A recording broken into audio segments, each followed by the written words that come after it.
Bollywood star Ranveer Singh తన దురంధర్ సినిమాతో భారతీయ సినీ పరిశ్రమలోనే అత్యధిక పారితోషికం అందుకున్న నటుడిగా వార్తల్లో నిలిచాడు. పలు మీడియా కథనాల ప్రకారం ఫిక్స్డ్ ఫీజుకు బదులుగా లాభాల్లో వాటా ఒప్పందం చేసుకున్న రణ్వీర్ సింగ్ కు మొత్తం ఆదాయం సుమారు 325 కోట్లు చేరినట్లు తెలుస్తోంది.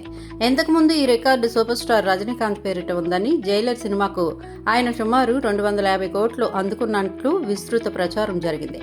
దాంతో రణ్వీర్ సింగ్ ఆ మార్కును అధిగమించినట్లు సినీ వర్గాలు చర్చించుకుంటున్నాయి.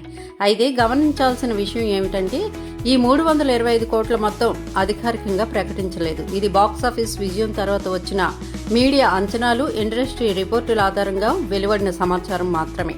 నిర్మాతలు మాత్రం రణ్వీర్ సింగ్ తక్కువ ముందస్తు ఫీజు తీసుకుని లాభాల్లో వాటా ద్వారా భారీగా సంపాదించారని ధృవీకరించారు. ఒకప్పుడు 50 కోట్ల రెమ్యూనరేషన్ తీసుకునే రణ్వీర్ సింగ్ ఇప్పుడు లాభాల వాటాలతో 325 కోట్లకు చేరుకోవడం బాలీవుడ్లో కొత్త ట్రెండ్గా మారింది.